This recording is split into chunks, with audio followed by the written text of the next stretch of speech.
예상대로 고용 쇼크라. 주식시장은 환후. 왜? 미국 시장에 대한 이야기입니다.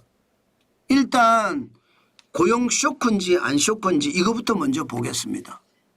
미국의 비농업 고용 인구 2025년 12월에 5만 명 늘어났습니다. 5만 명. 이게 연방정부가 셧다운이 되고 나서요. 실질적으로 늘어난 지표를 봤는데 이제 제대로 조사된 지표가 나온 거예요. 12월이. 지금 10월이나 11월은 이게 실제를 제대로 반영하지 못한 지표다. 시장에서는 그렇게 읽고 있거든요. 10월에 17만 5천 명이 줄어들고요. 11월에 5만 6천 명이 늘어났지만 시장은 무덤덤했거든요. 근데 12월에 5만 명이 늘어난 거에 대해서는요. 시장이 반응하기 시작했어요. 과거 한번 보세요. 과거 2024년 3월만 볼까요? 30만 3천 개가 늘었고요. 12월에도 30만 7천 개예요. 2025년 4월에도 15만 8천 개예요. 그런데 지금 늘어나는 것은 5만 개. 고용 쇼크가 있다는 이야기죠. 게다가 실업률이 4.4%입니다. 일반적으로 여러분 실업률은 완전 고용이라고 했을 때는 3%와 4% 사이를 완전 고용이라고 합니다. 무슨 얘기냐? 일하고 싶은 사람은 다 하는 거예요. 일하기 싫은 사람만 안 하는 게 3 내지 4% 아니에요. 그럼 4.4%면 실업률이 많이 높아졌다는 이야기죠. 11월에 4.5%까지는 아니지만 그래도 4.4%는 굉장히 높은 숫자입니다. 그만큼 시장은 저는 고용 쇼크가 있다고 봅니다. 그런데 고용 쇼크가 있는데 주가는 다 올랐습니다. 주가는 지금 보시면 기본적으로 나스닥이 0.18% 올랐습니다.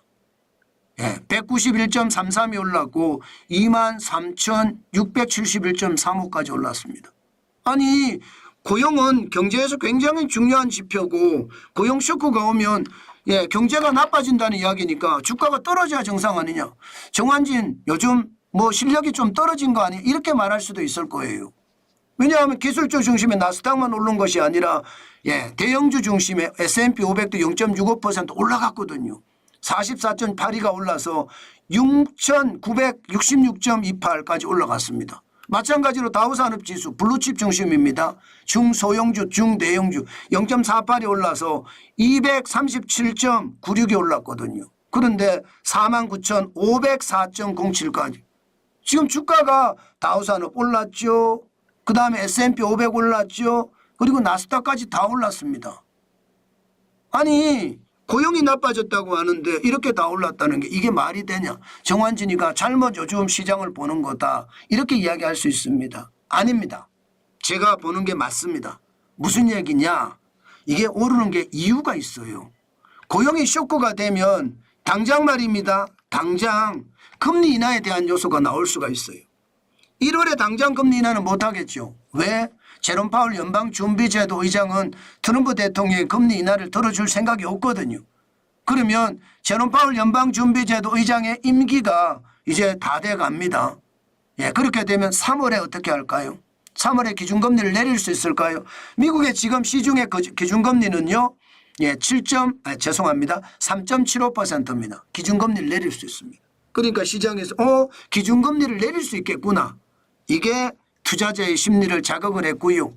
여기에다가 트럼프 관세에 대한 대법원의 판결이 미뤄졌습니다. 트럼프 관세를 이렇게 매겨도 되느냐. 대통령의 권한이냐. 아니면 의회의 승인을 받아야 되느냐. 지금 현재까지는요. 대통령의 권한이다 이렇게 되다가 의회의 승인을 안 받았기 때문에 이건 불법이다. 다시 환원해야 된다. 이게 대법원의 판결이었는데 원래 오늘 판결이 될 거라 이야기를 했지만 13일로 이전이 됐습니다. 13일. 밀렸어요. 그러다 보니까 시장은 환호할 수밖에 없었던 거죠. 그래서 시장은 다 올라갔습니다. 나스닥도 올라가, S&P 500도 올라가, 다우산업도 올라가, 개별 주식도 다 올라갔어요. 필라델피아 반도체 지수도 예상했던 것보다 필라델피아 반도체 지수는 많이 올라갔죠. 2.84% 올랐습니다. 굉장히 많이 올랐죠. 여기에 엔비디아도 같이 올랐습니다. 엔비디아도 0.097 떨어진 거니까 약보합인데 184.8 2달러까지 지금 기록하고 있고요. 매그니피센트 7도 대부분이 좀 긍정적으로 시장을 보게 됐습니다. 매그니피센트 7. 매그니피센트 7은 기술주 중심이잖아요. 기술주 중심의 시장을 보면 알파벳부터 먼저 주가를 보면요. 알파벳 주가가 여러분 0.96% 올라갔어요. 많이는 아니지만 어쨌든 올랐잖아요. 알파벳이 329.14달러로 마감을 했고요. 여기에 아마존 볼까요? 아마존 주가. 아마존은 0.44% 올라갔습니다. 247.38달러 올라갔고요. 메타는요. 메타도 보겠습니다. 메타도 살짝 올라갔습니다. 1.08% 올라서 653.06달러 기록을 했고요. 마이크로소프트 보겠습니다. 마이크로소프트도 시장에서 0.24% 올라서 479.28달러까지 올랐습니다. 그러면 애플은 어떻게 됐을까요? 아이고 애플도 올랐어요. 0.13% 올라서 259.37달러 기록을 했고요. 테슬라마저 올랐습니다. 테슬라마저 지금 1.02% 올라서 435.80달러입니다. 435.80달러 기록을 하고 있습니다. 지금 지표는 약간 틀리게 돼 있는데 참고해 주셨으면 죄송합니다. 445.01달러 맞네요. 맞습니다. 그만큼 말입니다. 시장은요. 고용에 대한 충격이 있으니까 금리를 내릴까라는 기대감하고요. 트럼프 관세가 대법원에서 판결을 연기하는 바람에 시장은 우호적으로 돌아섰다.